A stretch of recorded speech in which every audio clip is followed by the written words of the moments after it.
YouTube, what is going on? Back in my latest video, back in the installment of Speculation Saturday. So today, I want to talk about a topic I think is very important to the long-term future of Funko. So let's get right into it and get my thoughts.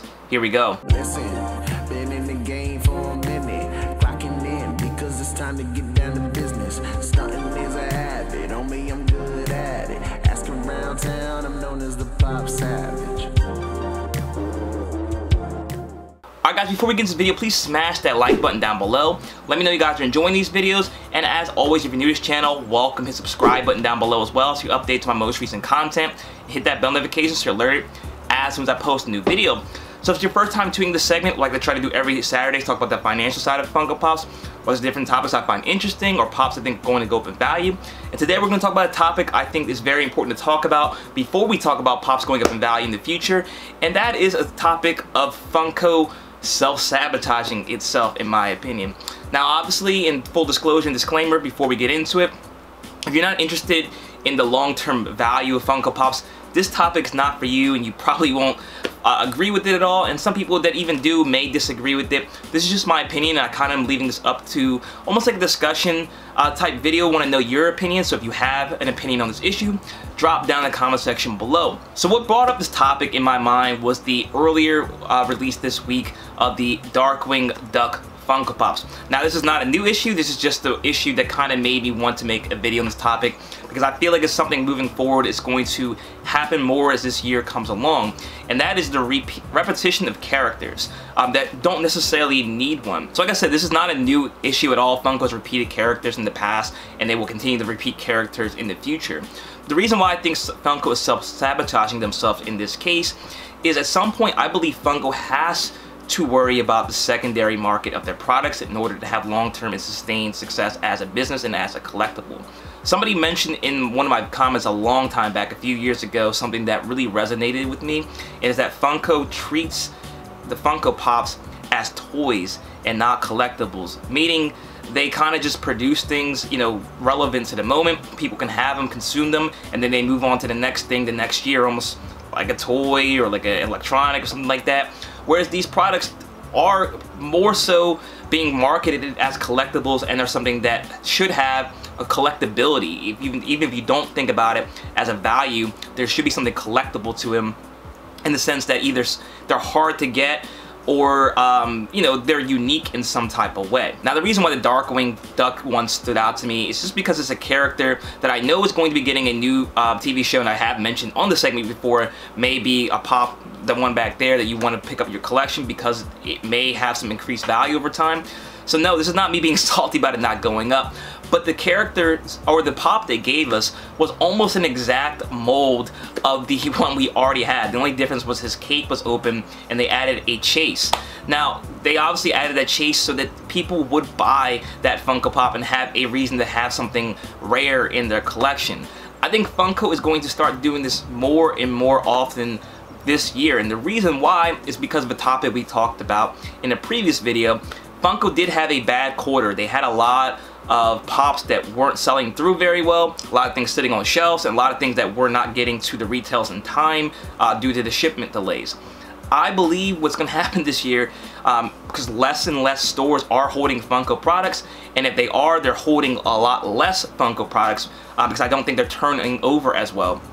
I think Funko's going to do a lot more Funko Shop exclusives, and I think they're going to do a lot more direct to consumer through the Funko Shop with very, very recognizable characters, like somebody like Darkwing Duck, who's popular, like the Nickelodeon stuff we just got the NFT drop for yesterday. They're going to do stuff that are more recognizable characters that are easier to sell. Obviously, they're going to have some other ones that are not going to be as popular, but I think they're going to do more and more popular characters. The reason why I think this is self-sabotaging Funko is because they're going to recreate a lot of already made characters. We just got another Dobby from My Hero Academia. Now, the reason why I say self-sabotaging the secondary market is because we already have a Dobby that's already being faked as well, which is another issue, and now you're going to introduce another variant for you know, fans of Funko to decide which one they want. Now, we're not at the point at this time with Funko where the original one is the most sought after one by everybody. a lot of people are choosing to go for the cheapest. It seems like the majority of people are going for the cheaper option, which, you know, by all means makes sense. And a lot of people are going for that one, even not because of value, but because they like it more. I think we are getting to an inflection point where we got to talk about, are people ever going to want the original ones? Because if that's not the case, then are people just going to want the newest one? And then Funko can sustain that business model of just reprinting characters every year, and people just want the newest model. I personally don't think that is going to be sustainable, because if you keep doing it for a long period of time, there is going to be no intrinsic value for it. It's not going to be collectible. It's just going to be a toy at that point. And I think a lot of it has to do with the mindset shift of the community to want the more collectible thing, which I don't know if they will or they won't. That's my opinion on, you know, collecting Funko Pops is, you know, the older the better, you know, the more rare the better. But not a lot of people believe that, and I think us collectors who have niched down a little bit, who are collecting the more rare things, have to start considering if that's the direction that the community at large is heading. And one or two things can be true. Either Funko has seen the direction the community is taking, as far as most people are buying the newer version as opposed to, you know, buying on the secondary market, or they're just completely out of touch with what the community is looking for.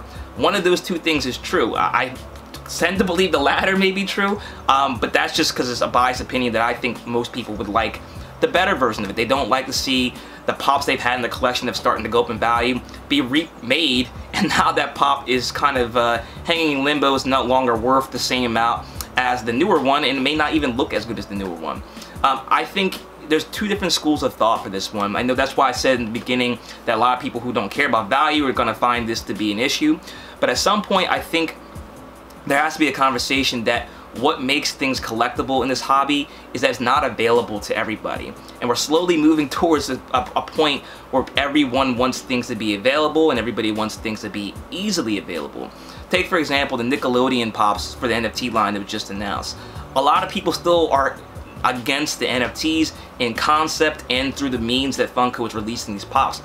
I understand their frustrations in some ways I don't, because I believe that these are products that they're making limited and putting you through the hassle of getting them, because they are collectible, they are limited. If they made those Pops widely available, they wouldn't be as special. Now, you know, there's definitely arguments to be had if people want to be completionists and complete their collection through, you know, just retail locations for the regular price of the Funko Pop. I get that, but they are making things collectible through that way with the NFT, and that's something I believe Funko needs to do more often. I think they need to make, for the con, more limited stuff like they did in the past. We used to have, for the conventions, the Pops for the Freddies were limited to under 30 pieces at Fun Days. Now they're available like 1,500 pieces. So we are slowly moving towards things not being as hard to get. And I think Funko's also making more Pops.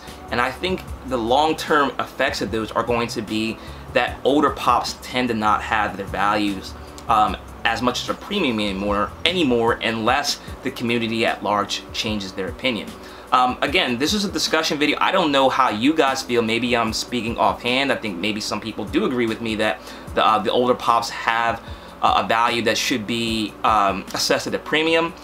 But it seems like most people get excited when there is a new release for the product. There's been 10,000 new Groot products and they all tend to sell out. So I just think it's a point that we're getting to where people need to be a little bit more cautious. I'm not saying this is the demise of Funko, but I am saying it's something that we should monitor as collectors in the space who are worried about value. That the community at large may be heading in a different direction than we are heading as far as seeing these products that are older as better. And again, back to the Darkwing Duck, the reason why I said that one stands out so much is that Pop's only like $30 or $40. I don't think there was a need to make another Darkwing Duck at this time, even though there is a new show coming out for it, because if somebody wants to have that Pop, it's at least easily attainable at the moment. Now, if that Pop had been $100 or plus, which is more than most people want to spend for Funko Pops, then I understand Funko making a product that's, you know, at that point available to consumers who hadn't had the chance to get the original one, to get a Darkwing Duck Pop in their collection. They also do have other lines through sodas, through vinyls, through gold or whatever, so they can release those kind of products so that if somebody wants a Funko product of that character, they can make a new model of that character in a different product. But they tend to always just reproduce it in the Funko Pop form and then also the other ones, and that kind of dilutes the product and makes it less special. So what I would like to see Funko moving forward do is kind of actually pay attention to the secondary market. You know, products like that don't need to be reprinted. Groot doesn't need another Funko Pop. You know, I mentioned last week or the week before about Lara Croft being a pop you may want to get in your collection. We have 2 of them, and the 2 of them are affordable. When that Tomb Raider show comes out, we don't need another Tomb Raider pop. And again, a lot of people are going to disagree with that, because some people want to pay the $10 or $15, whatever it is, for a retail Funko Pop instead of the secondary market price. But I just think long term that is going to make these products less desirable. And you know, any product, sneakers, Pokemon cards, Magic cards, any collectible thing has a strong secondary market, and that's why they survive for so long. If Funko wants to continue having a business and something that's desirable, they need to be worried about the secondary market and making products such as that Darkwing Duck cannibalizes it. So just my thoughts. Again, I don't think most people are going to agree with my opinion, but let me know your thoughts in the comment section below, and how you would handle Funko's, you know, re-releasing a product, if you would do it as often as they do, or you think they'd kind of go overboard with it. So let me know in the comment section below. As always, like, comment, share, subscribe if you're new. Check me out on my second channel, Savage Breaks, where we do Pokemon, sport cards, and comic books. And check me out on my Instagram at ThePopSavage. You can stay connected there as well. Thanks again for watching, guys. Till next time, see you later.